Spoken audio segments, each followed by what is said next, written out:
Hey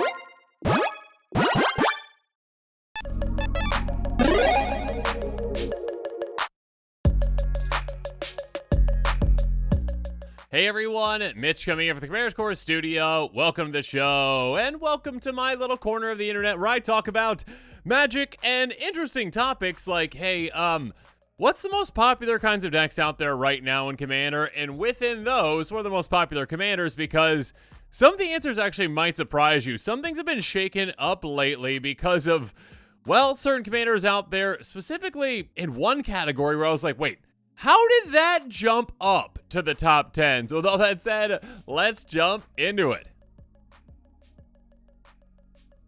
And I will mention that we are getting all this information from EDH Rec, which is our most accurate source of information, but not necessarily a perfect source of information, of course. That being said, Artifacts right now, according to EDH Rec, is the most popular commander deck type, and I'm just throwing up an example card to show, like, hey, Artifacts, Foundry Inspector sees a lot of playing Artifact decks. Right now we have 153,315 decks that are labeled as Artifacts, according to EDH Rec. So, yeah, it is quite the high amount. Artifacts are, in my opinion, when it comes to like the potential for the most broken things in Magic, it typically is Artifacts, and they can be very powerful. And of course, Artifact decks can go in a bunch of different directions. Let's quickly go through the top 3 commanders, and the very first one surprised me, actually. Urza Chief Artificer is somehow the #1 Artifact commander, which I didn't see a lot of excitement around this when it first came out, because maybe it's because, like, oh, it's like, we got 5 Urzas. Here's this Urza, that Urza, this Urza, that Urza. And it just kind of like fell under the radar a little bit, but apparently this one has just been going gangbusters because 10,899 decks to its name right now. This one is a pretty powerful Artifact commander. Affinity for Artifact creatures, so you can basically cheat on commander attacks all the time. This commander is only ever going to cost 3 mana for you, pretty much. Giving your Artifact creatures Menace, and at the beginning of your end step, you make a 0/0 colorless construct Artifact token. With this creature gets +1 for each Artifact you control. So yeah, like, go combat Artifacts. It's very interesting to see this one as the #1. I'm pretty shocked by that, actually. But let's move on to #2 really quick. Artifacts also have Urtet, Remnant of Memnarch, as a very popular Artifact commander. 9,202 decks to its name. This one is interesting because it's kind of like, well, it's more like Mirror Tribal, but also, yeah, plays pretty heavily in Artifacts too. When you cast in Mirror spell, you get a 1/1 Mirror Artifact creature token. There's also, of course, other ways to make Mirror too. Beginning of your combat on your turn, like, casting Mirror. Untap each Mirror you control. You also can pay Wooburg, tap with 3 counters each Mirror you control, activate only during your turn. Interesting to see this one at #2. And at #3, this is the one I thought was going to be #1. Brea has apparently fallen off lately. It used to just be the Brea show every single day in Artifacts. Now Brea is at #3. 4-color commander, everything but green. 4/4 human. Enters the battlefield. You make 2 Thopters. Pay 2, sacrifice your artifact. Choose one of the 3. 3 damage to our creature, player, planeswalker. -4/-4 to a creature, or you gain 5 life. So a very flexible, Artifact commander that gets a lot of value out of Artifacts and can also sacrifice ones that want to be sacrificed. But Brea, again, the queen of Artifacts for the longest time, has fallen off the throne. Interesting to see where Artifacts have ended up. Again, just to reiterate, the massive amount, and we shall see just how massive amount this is, 153,315 Artifact decks right now. Let's see how that compares to the next ones. Again, we're going through the top 10, especially when you see, like, at #10, which is still a ton of decks, just how many Artifact decks are out there. Next up at #2, represented by Zorn. Zorn, it's a funny name. Anyways, treasure decks. Less than 1,000 decks shy of that first place. It is stampeding over the past couple of years just on its absurd course of just growth and just saying, like, oh yeah, treasure decks are here to stay. Treasures, which are ironically also Artifacts too, but there's a distinction on the types of deck builds, okay? There is. All right, so treasures, although you can definitely have some crossover between the two. 152,579 decks to its name right now, according to EDH Rec. Treasure decks are really taking over the format. Some might say for the better, and some might say for the worse. There, some might just fall somewhere in between and just not like specific treasure cards. That being said, when it comes to the most popular of all the treasure commanders out there, it is not surprising to see Prosper Tomebound on top. One of the most popular commanders of all time from the pre-cons. a 1/4 Tiefling Warlock with Death Touch. Beginning of your end step, exile top card of your library. Basically Impulse Draw, okay? And then whenever you play a card from exile, create a treasure token. Whoa. So yes, Impulse Draw equals treasures on top of wherever you're casting cards from exile for other reasons as well, like Cascade, etc., etc. But yes, making treasures with your commander, being able to save on mana, being able to essentially kind of like not ritual effect, but like a delayed ritual effect or a permanent ritual effect. I don't know what you really call that when you're making like a permanent mana resource that's temporary. Anyways, yeah, Prosper up top with 10,241 decks to its name. And treasures next up. This one did surprise me. Magda Brazen Outlaw at second place in treasures. 8,775 decks to its name. Go Magda. 2/1 Dwarf Berserker. Other dwarfs you control get +1/+0. Dwarf you control becomes tapped. Make a treasure. Sacrifice 5 treasures. Tutor out an artifact or dragon from your library right on the battlefield. Yeah, that's quite spicy right there. But yeah, like tap dwarf tribal. Fun shenanigans to be had. 8,775 decks to its name. And actually one that has fallen off, maybe for a couple of reasons. Korvold Fakehurst King. Now this one also probably has a good amount of decks in other types as well, like say Aristocrats theme, which maybe we'll get to here in a little bit. Spoiler alert. But this one obviously can play into treasures quite well. 4/4 Dragon Noble Flying, enters battlefield or attack, sacrifice on a permanent. When you sacrifice a permanent, get a counter on Korvold, draw a card. Treasures are self-sacrificing permanents, so essentially now you also draw a card whenever you sacrifice a treasure on top of getting a counter on Korvold, which is absurd. That being said, yeah, I mean, Korvold, again, has other kinds of decks that can be built around it that are also very powerful, Aristocrats, etc. And on top of that, Korvold is just kind of it's a lightning rod for the table to take out because Korvold is incredibly powerful. Regardless, treasure decks, again, surprisingly, I did not realize they had gotten to number 2. Surprisingly, it stormed up to number 2. Might be number 1 here in, like, let's say a couple of months. Again, it's only less than 1,000 away from first place right now on EDH Rec, which is crazy because if you would have told someone years ago, like in Ixalan when treasures got, revealed for the first time, like, I guess that's okay with like Brass's Bounty. Like, oh, okay, cool. And all of a sudden now it's like, oh, treasures are everywhere. Treasures are here to stay. Treasures are crazy. Treasures at second place. Next up, number 3, we've got Life Gain. That's right, Life Gain is at number 3. We've got some oldies. We've got some newies. Newies? That's not a term. Anyways, 128,736 decks to its name. So again, you kind of see a little bit of drop-off right there. It's still an absurd amount of decks, of course. It is an absurd amount of decks. It's just like compared to, treasures and to, well, artifacts, it's a couple, tens of thousands short of that. That being said, still a lot. And in Life Gain, it's very interesting to see, again, when you've got some new commanders competing with some old commanders, and some new ones that are pretty new coming up. I mean, oh, goodness. Lord of the Rings was a huge success for Wizards, a huge set. And some of the most popular ones out there, again, we are seeing are from the Commander Precons. You're starting to see just kind of how the impact of Precons, how impactful they can be on Commander, how impactful they can be on what commanders are played. Frodo/Sam, I mean, this is the Frodo part of it, obviously. A 1/3 Halfling Scout, Vigilance. Whenever it attacks, if you gain 3 more life this turn, the ring tempts you, then a Frodo Ring Bearer, then it tempts you 2 more times this game, draw a card. Cool, so card advantage there. Sam Loyal Attendant. Beginning of combat, your turn, you make a food. Activate those food you control, control cost once to activate.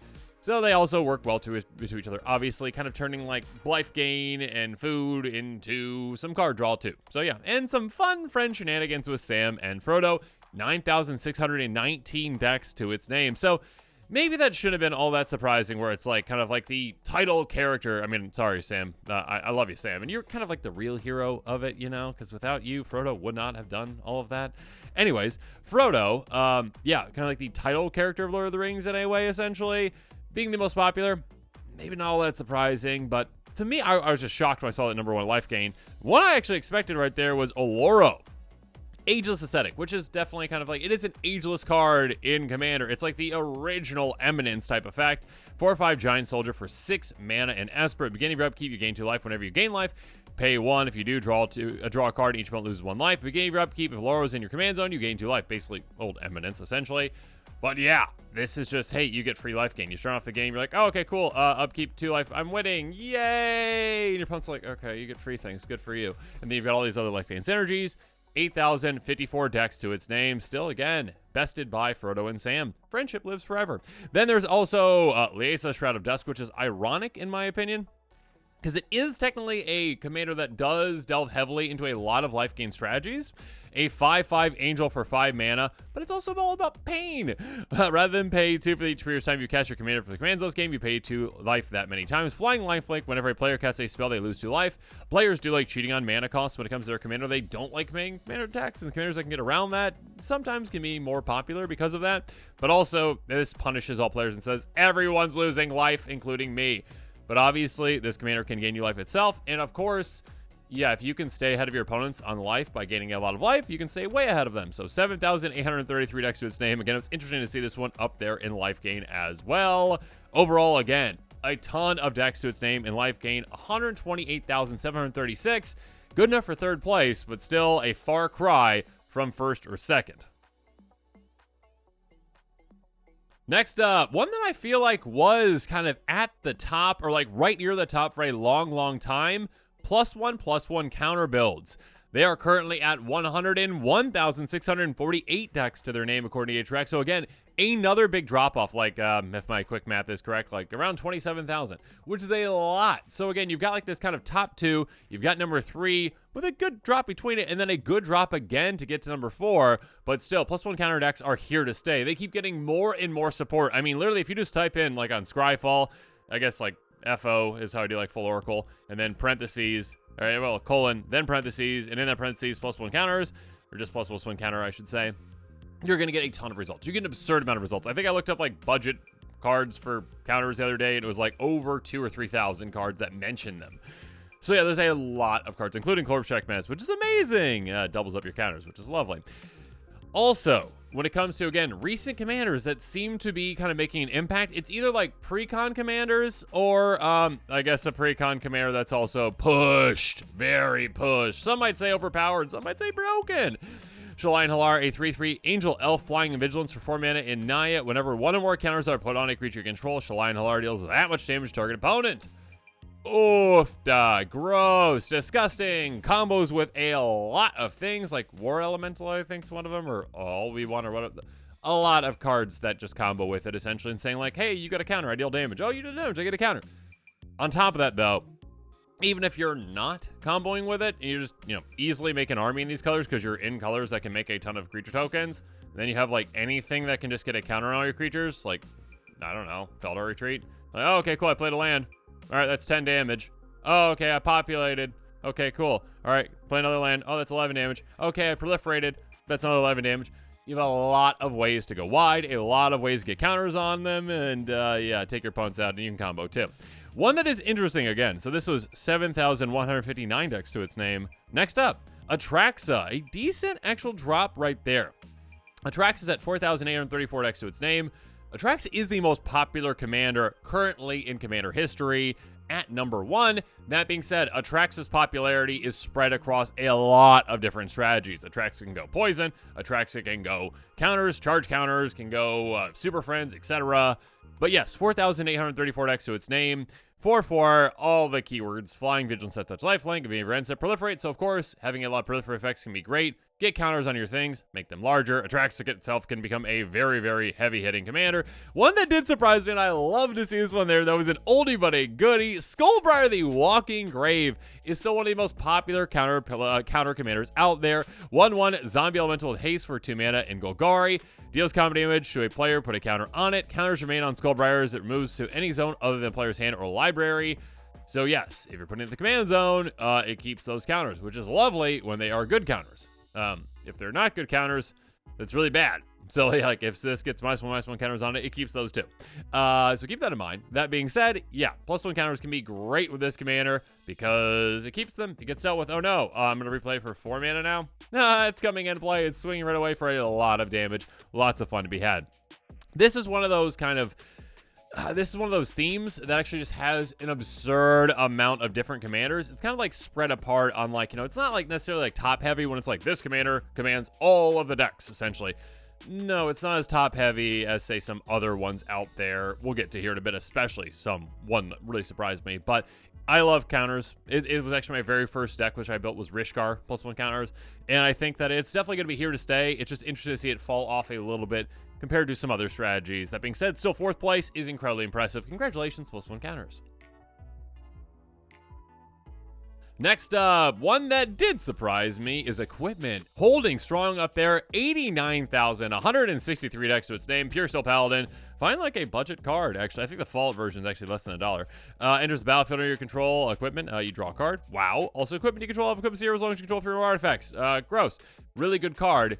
That being said, yeah, let's talk about the commanders. Let's talk about the ones that really push equipment forward. First up, Sir Gwyn, Hero of Asheville. Now this is interesting because it's tough to distinguish sometimes on EDHREC, and they do a great job with a lot of things, but some equipment is like Voltron, but some is not Voltron, and some is like go wide equipment, but it's tough to distinguish that, and sometimes the kind of wires cross, and I would say that they probably lean heavier on putting equipment separate from Voltron, even though it's kind of Voltron. Sir Gwyn of Asheville, a 5/5 Vigilance Menace Human Knight for 6 mana. Whenever an equipped creature you control attacks, you draw a card, lose 1 life. And also equipment you control have equipped Knight 0, which means that all your equipment can equip free to this commander, and it definitely can become a Voltron commander, where it's like, oh, okay, cool. I've got like 3 other creatures in the deck, and I just get all these equipment out, and I just throw it on this commander, and I swing, and then I get extra combat, and then I swing, and then I get extra combat, and I swing, and I win. This is a commander that has apparently a lot of decks to its name because players like to hit really hard with Human Knight that can equip for free. Who knew? Moving on. Rog. That's right. Rog is at it and has a partner we'll get to here in a little bit. Rog is one of the most popular equipment commanders out there, though. A simple 0 mana commander, a 0/1. That does nothing, essentially, except that it's got First Strike, Menace, and Trample, which is amazing because, yeah, again, you play for free and you're like, okay, Rog, I'm going to suit you up and smack my opponents with this tiny little 0/1, which becomes much larger. And when it comes to equipping again, apparently free equipping is something that's huge because players just don't like to pay equip costs. Ardent, Intrepid Archaeologist, a 2/2 Core Scout. Beginning of combat, your turn you may attach any of your auras and equipment you control target permanent or player. So attach them all to Rog for free. If Rog gets dealt with, get Rog back out for very cheap. Again, 2 mana next time. Oh no. Play Rog. Attach them again. Swing again with Rog. And yes, just take your opponents out in that way. So yeah, this Boros Commander combination, 5,582 decks to its name. Then going down again, another Boros one. Again, very popular for equipment decks. Nahiri Forged in Fury, 5/4 Artificer for 6 mana, but affinity for equipment. So again, saving mana in that way. Whatever equipped creature you control attacks, exile a top card of your library and play that card this turn. You may cast equipment spells this way without paying the mana cost. So get more and more free equipment in play. What's not to love about that? 4,790 decks to its name. So again, I was surprised to see equipment up here. Again, 5th place, 89,000 decks to its name. There's a lot of different ways that you can build around equipment. I do think that there is kind of like a blurred line where some equipment decks are also kind of including like Voltron in that way. And if you were to like really seriously like split it out, equipment might not be as high, but yeah, you can kind of pick and choose. You can kind of split the data however you want. So I'm respecting it. Again, EDHREC knows more about the stats than I do. So 89,000 decks to its name. Equipment, you're at 5th place. Moving on, this one really surprised me that it was not higher actually, and I was just shocked when I saw equipment above it. But tokens are at 6th place at 85,986, so not too far off of equipment, but still. Artifact mutation, short target artifact, keep it regenerated. You make a bunch of tokens, so it's basically like, hey, okay, I can make tokens with this, I can move that. Even my removal spells make tokens now. But of course, the #1 token commander right now is adorable. Chatterfang Squirrel General, a 3/3 Squirrel Warrior for 3 mana and green. Forest Walk, but you're actually in Golgari because it's got that activate ability. 1 or more tokens be created and control. Those tokens plus that many 1/1 scrolls are created instead. Pay a black, sacrifice X scrolls, target creature gets plus X minus X until end of turn. Basically, just make tokens here, there, and everywhere in every which way. You can make creature tokens, you can make food tokens, you can make any kind of tokens you want to make, and all of a sudden you get a ton of scrolls with them that you can also just sacrifice to take creatures out if you really want to do that as well. Doubling up your tokens is an incredibly powerful thing. Yeah, 5,869 decks to its name right now. Next up, Jetmir, Nexus of Rebels. Now, you can go wide with a Jetmir deck in a variety of ways by like playing like regular creatures. That takes a long time. You know, it doesn't take a long time? Making a bunch of tokens. You can make a bunch of tokens out of nowhere and then make Jetmir just basically, not activate, but Yeah, basically activate. Hey, 5/4 cat demon. Creature control at +1/+0 and have vigilance, slowing, control 3 more creatures. Same is true at 6 or more, but it's going to be +1/+0 and trample. And then at 9 or more, it's an extra +1/+0 and double strike. So total, it would be +3/+0, vigilance, trample, double strike. So again, if they're a bunch of 1/1s, it goes from 1 power essentially to hitting for 8 vigilantly and tramply. Gross. So yes, again, you just like before your turn starts. Oh, okay, you're done. You're done over there. Okay, I don't have a board at all. You're done. Okay. I play my 1 spell at instant speed. Like Secure the Wastes. I make, 7 tokens. Or sorry, 8 tokens. And then I play my commander. And then I swing and I take 2 players out most likely. So yeah, that is how crazy this commander can be. Speaking of crazy though, Adrix can have twin casters. Players love tokens. Players also love doubling things. And doesn't like to double tokens. A 2/2 Merfolk Wizard, Ward 2. If one of our tokens created your control twice the many other tokens are created instead, counts for every single type of token out there. Good enough for 4,792 decks. Doubling up tokens is fun. Yeah, so tokens actually, again, surprised me. I thought it would be higher. I see token decks all the time. I see go-wide strategies a lot. But still, I mean, it's 6th place. It's still incredibly impressive. 85,986 decks to their name. Next up, holding strong. This one has a commander that has been around for a long time. Wheel decks. And we've got one that's just like, oh yeah, that commander. I mean, it should come to your mind right now. Just like write it down, type it out, whatever you need to do. You should know what commander is going to be coming right now. We're talking about it. And of course, a good representation of a wheel deck is Windfall. Yeah, hey, when has a Windfall not been played when you're like, oh no, or you're like, yay? It's never like in between like, I couldn't go for a Windfall right now, or I could, I don't know.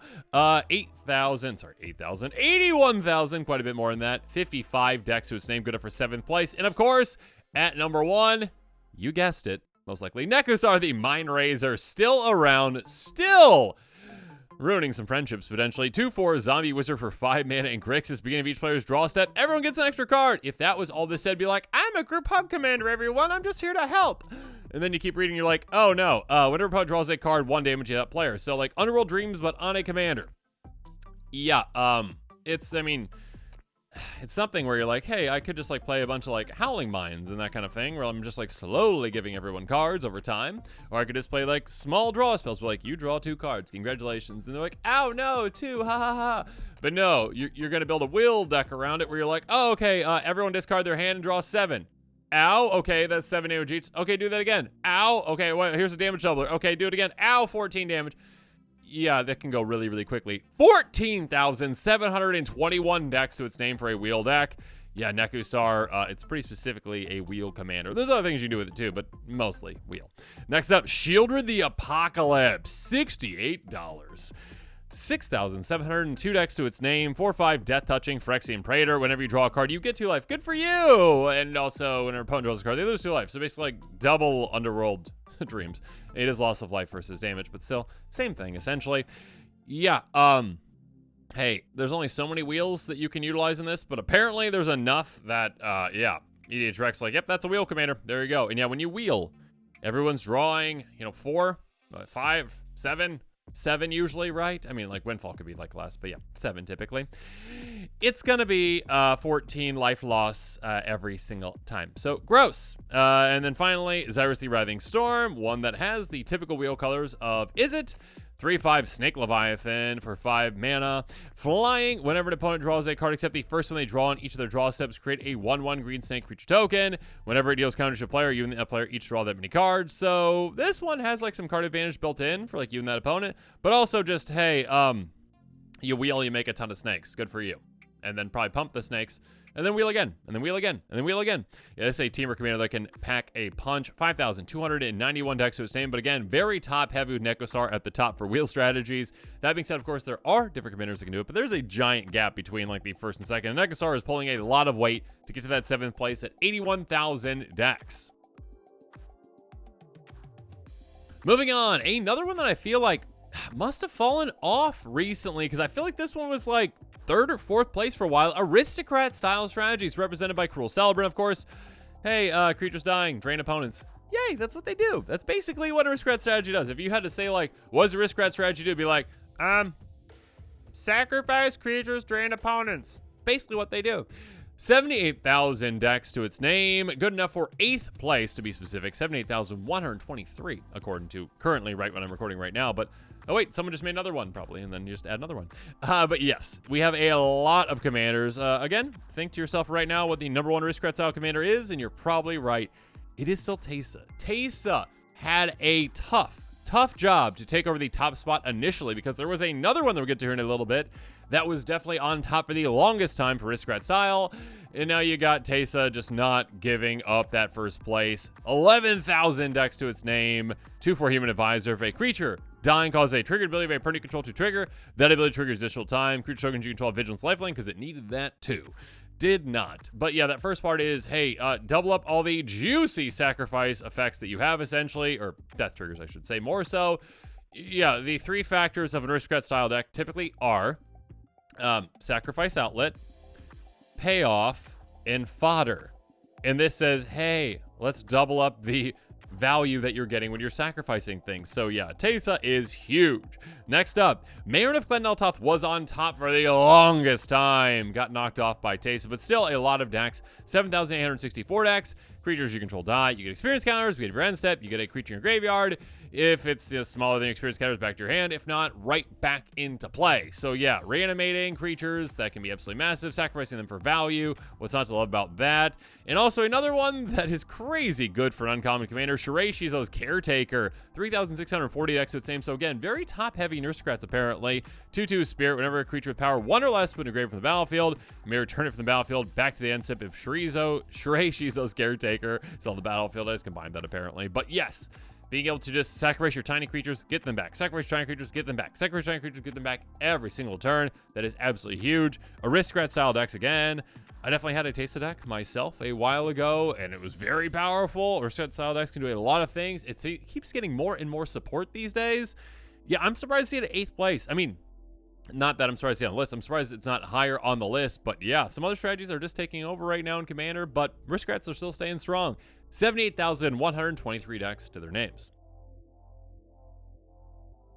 Next up at 9th place, we've got Spellslinger. Yeah, 71,402 decks to its name. Finally budget friendly. I don't know if that's a good thing, actually. Stormkiln Artist. Oh, I don't know if that's a good thing. 2/2 Dwarf Shaman for 4 mana and red. I usually don't say that because I'm like, oh yeah, I can use that. But it's like, should this be used? Should this power be used? It gets pumped based on the artifacts you control, but it doesn't really matter. I mean, sure. That's nice. It didn't need to be on that. The important thing is whenever you cast or copy an instant sorcery spell, you make a treasure. Every single one of your spells now that is instant sorcery is a cantrip, even if you're copying it. That's also a cantrip too. Gross value. Speaking of value though, when it comes to Spellslingers, this is one that's like kind of more spread out. Like it's lower to the ground when it comes to the number of commander decks that are built around this commander, but it's more spread out. But yeah, Variant Voice Duality. Again, apparently whenever you throw like a doubling effect on something like we just talked about with Teysa, players like that when it's like, hey, I like this strategy. Oh, you doubled it. Cool. Strategy. 4,332 decks to its name. 2/2 Efreet Wizard. Whenever you cast or copy an sorcery spell, gets +1/+1 until end of turn. That's nice. But more importantly, if you casting or copying an instant sorcery spell causes a triggered ability permanent control to trigger, the ability triggers additional time. Basically, get all those like Magecraft things in play and then just spell sling to your heart's content and double all those up for a lot of value. One that goes in a different direction, though, is Anhelo the Painter. Anhelo is a 3,841 decks to its name commander. 1/3 Vampire Assassin with Death Touch. The first instant spell you cast each turn has Casualty 2. This one's spell sling, in my opinion, a different direction because, like, yeah, you can do a lot of cool things. You can have a lot of value, but also you can have some pretty big spells that you're copying, too. So, like, I don't know, extra turns? Gross. Moving on. Mystics of the Aegis Magnus. Again, an older commander that was definitely on top of the spell slinging world a while back. 2/2 Goblin Wizard for 4 mana and is it. Whenever you're casting a sorcery spell, may have value greater than every experience counter you had to get another one. And then sorcery spells you cast cost 1 cast for each experience counter you have. Basically, again, cost reduction. Players love cost reduction. It's an incredibly powerful thing, and this lets you spell sling even the largest spells to no mana at all. So you just keep casting more and more spells, getting more and more experience counters, and demolishing your opponents. Yeah, proliferating also really helps this one as well. Overall, again, Spellslinger at 9th place, 402. Sorry for that extra deck that I missed right there. Decks to its name.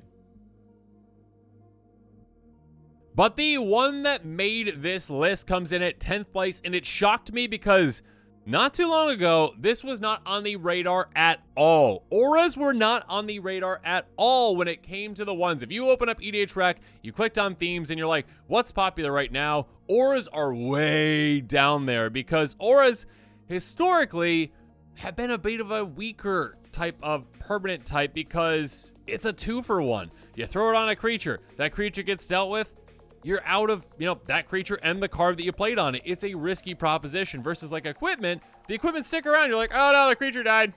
Okay, well, I guess I'll just equip this something else. Cool. Versus like auras, it's like, oh no, I lost out on this card. Oh darn. Which is a shame because like I was a huge fan of auras back in the day when I had my my Boggles standard deck. Yeah, that's right. I was one of those players with Glade Cover Scouts and Ethereal Armor. I love you, Ethereal Armor! And yeah, just taking players out by like turn 4. Quite fun. That being said, what is going on with auras is not that. And what is driving this is just, again, pretty hot, top heavy when it comes to it. Ariette of the Charmed Apple. 9,829 decks to its name. Again, when you can take a typically weaker type of strategy and you turn it on its head and how it works, essentially, you can make players into big fans of that theme. A 2-for Human Warlock for 3 mana and Orzhov. Each creature is enchanted by an aura you control can't attack your players you control. On top of the beginning of your end step, each opponent loses X life and you gain X life for X number of auras you control. So instead of being like, I'm going to throw these on all of my creatures, make my creatures, bigger and hit harder, is it, no, I'm just going to use this on my opponent's creatures, and now they basically have pacifism on them. They can't attack me or planeswalkers I control. They can still attack the opponents, but they can't attack me. And on top of that, I will drain my opponents out of them. It gives you a win condition. It gives you protection. It takes auras, again, in a different direction. Lets you utilize some cards that, like, never see any play. So, yeah, when you do that, apparently, you make a lot of fans. You also make fans when you make a commander like Lightpaw's Emperor's Voice. 8,157 decks to its name. 2/2 Fox Advisor in mono white. Whenever an aura enters the battlefield you control, if you cast it, you may search life for an aura with mana value less than or equal to that aura. Different name. For each aura you control, put that card on the battlefield, attached to Lightpaw's Emperor's Voice, then shuffle. Crazy value. I mean, what other cards just let you go like, oh, I cast something, let me go search for something similar to this and get it out. Oh, I cast something, let me go search for it. It's just absurd amounts of value. Of course, there are certain things you can bounce back to your hand, do it again, again, again. Constellation effects that give you so much value. Enchantress effects as well. Yeah, again, this one, unlike Ariette of the Charmed Apple, isn't like, I'm going to equip all my opponent's creatures and then like go in a completely different direction. This is more like kind of the typical aura, what the aura thought process is, but you're getting double the value, so it's worth that risk. And then the oldie but a goodie again, Earl has just been not forgotten, but like 3,273 decks again, just usurped when it comes to the amount of love around the other aura commanders that are more recent.